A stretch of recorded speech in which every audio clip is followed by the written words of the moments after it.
Partie de cette séance de questions d'actualité au CNT, le Premier ministre a détaillé certains points relatifs notamment aux réformes politiques et institutionnelles, au retour de l'administration dans les localités libérées, aux questions sécuritaires, à la mise en œuvre de l'accord pour la paix, la réconciliation et la politisation de l'administration. Dans ses réponses, le chef de gouvernement a donné des apaisements en rassurant l'auditoire de sa ferme volonté de mettre désormais le pied sur l'accélérateur quant à l'exécution des 24 mois de la transition. Aloussène Touré. Dans les réponses apportées aux préoccupations des membres du CNT, le Premier ministre s'est voulu avant tout pédagogue. C'est par exemple le cas pour le retard enregistré dans l'exécution du chronogramme de la transition. Ce que j'ai expliqué, c'est qu'il y a eu beaucoup d'impondérables après avoir fait adopter le PAJ. L'embargo n'était pas là. On nous a dit, vous faites les élections tout de suite ou on fait l'embargo. On a dit qu'on ne peut pas faire les élections tout de suite. Pour les raisons que je viens de vous expliquer.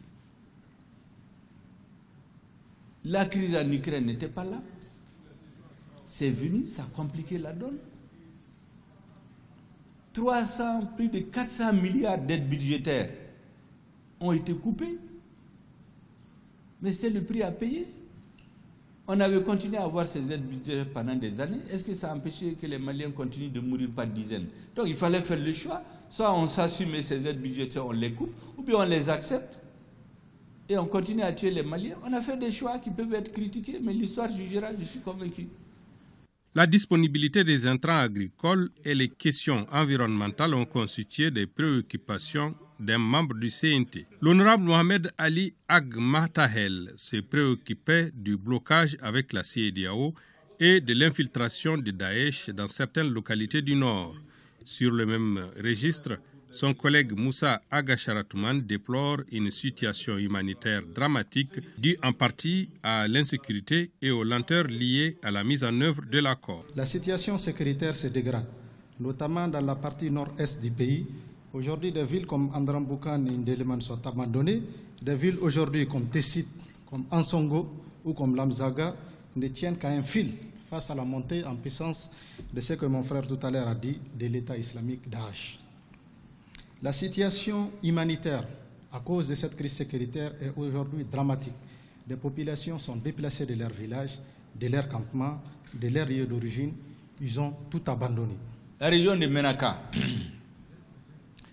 les mouvements disaient que c'est les mouvements qui les sécurisaient. Il ne fallait pas l'État. Aujourd'hui, je crois que les mouvements ont fait le constat que les Maliens ont besoin d'État, y compris à Menaka. Vous avez effectivement dit que c'est l'armée par ses frappes qui a desserré l'étau de l'EIGS sur les combattants des mouvements. Ça montre clairement que l'État n'est pas resté indifférent. C'est quand même une opération militaire de l'armée qui a été menée précisément dans le but de sauver les populations civiles. Souvent, il faut reconnaître les choses lorsqu'elles sont vraies. Je dois avouer ici que je ne voudrais pas lui donner les mêmes réponses qu'au précédent, parce que nous savons très bien que nous sommes en guerre sur le terrain. Mais il y a la guerre de la communication. Souvent, elle est plus dangereuse que la guerre physique.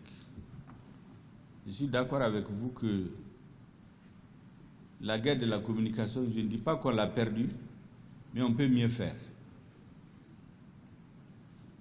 Ce n'est pas pour rien que les grandes puissances, dès qu'ils rentrent en guerre, chacun sort sur les médias de l'autre pour les couper. Et certains ont voulu justement utiliser la communication pour nous déstabiliser. Heureusement que nous avons pris nos responsabilités à temps. Même là, il y en a qui nous ont critiqués, comme pour dire qu'on n'aura jamais l'unanimité au Mali. Donc je donne acte du fait qu'on doit faire plus d'efforts en matière de communication. Maintenant, le choix de votre collègue qui n'a pas été validé, pour ainsi dire, en tant que membre de la HAC, c'est simple. La réglementation dit effectivement, c'est des autorités indépendantes que l'État a créées pour gérer les secteurs. La loi dit effectivement que les organisations professionnelles de presse proposent 3 personnes. Mais vous savez, chaque président a sa façon de faire. Le président Assimi Goïta a édicté des mesures. Il ne signe aucun décret pour nommer quelqu'un, sauf s'il n'a pas connaissance. Si, à la suite de l'enquête de moralité, il a des réserves. Les types de réserves qu'il a, c'est lui seul qui les sait. C'est à sa discrétion. Il fait faire l'enquête de moralité par ses services compétents. Il a donc dit qu'il a des réserves sur ce candidat. Ils sont 3. Et on a donc demandé à la fêtière de la presse de proposer, parce que c'était une élection, de proposer le candidat qui vient après, ou les 3 autres candidats, qu'on fasse une enquête. Si l'enquête est positive, concluante pour celui qu'on le prend. Si ce n'est pas bon, on prend le 2e ou le 3e. La réalité, c'est que la fêtière de la presse a dit qu'ils l'ont choisi, il faut qu'on le prenne. Que l'enquête de moralité ne les engage pas parce que pour eux, il n'a commis aucune infraction. Le centre du Mali, il en a été question, et notamment la sécurité alimentaire dans cette partie du pays. Par rapport à la situation spécifique du centre, concernant sa sécurité, mais aussi sa sécurité alimentaire. Les 2, juste un rappel. Pour terminer encore, nous avions, depuis le 10 novembre 2021, près de 30 personnes qui sont dans les mains des ravisseurs. Je ne sais pas si vous avez connaissance, logiquement vous devez en avoir connaissance, mais jusqu'à ce jour, aucune nouvelle de cette trentaine de personnes qui sont de Dimbal et de Bankas.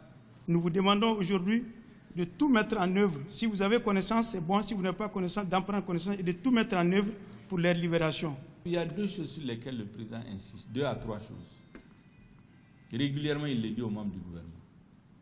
1, il dit le centre de gravité de notre pouvoir, c'est le peuple. Il faut toujours qu'on regarde quelles sont les préoccupations du peuple. Il ne faut rien faire qui peut amener le peuple à douter du fait qu'on est totalement dédié à ses intérêts. 1. La deuxième chose qu'il nous dit régulièrement, c'est de dire tant qu'il n'y a pas de justice, il n'y aura jamais la paix dans le pays. Même si tout le pays est occupé par l'armée,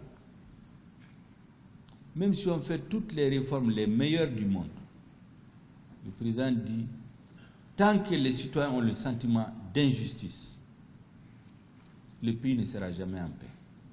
Ça, c'est la deuxième chose que le président répète régulièrement, à l'attention de tous les ministres. La troisième chose, il faut qu'on fasse tout pour que les Maliens aient de quoi manger. Un peuple qui a faim ne peut pas assumer sa dignité. Donc c'est pour vous dire que votre souci de la situation alimentaire du pays, sauf insuffisance des moyens de l'État, sont les soucis quotidiens du président de la transition. Il n'y a pas beaucoup de gouvernements au Mali et en Afrique qui sacrifient les chiffres que je viens de vous donner pour des exonérations sur les prix des produits alimentaires. C'est pour cela d'ailleurs, comme je vous dis, que toutes choses égales par ailleurs, les denrées de première nécessité coûtent moins cher au Mali que dans la plupart des pays. Pourtant, on achète chez les mêmes fournisseurs. Et nous, en plus, on a les coûts d'approche que d'autres n'ont pas. Mais les choses coûtent moins cher au Mali. Ça, c'est une volonté du chef de l'État. Enfin, des questions plus personnelles ont été adressées au chef du gouvernement qui n'a évité aucune question. Le discours-là qui consiste à dire que c'est ma personne qui fait le blocage, quand des hommes politiques le tiennent, bon, c'est leur droit. Mais la majorité des Maliens ne pensent pas comme ça, je suis convaincu. C'est le plus important. Vous savez, le plus grave chez l'homme politique, c'est celui à qui les gens sont indifférents. Donc dire que c'est ma personne qui sert de blocage, je pense que c'est les Maliens et le président qui peuvent porter cette appréciation. Mais vous aussi, c'est votre droit de le faire.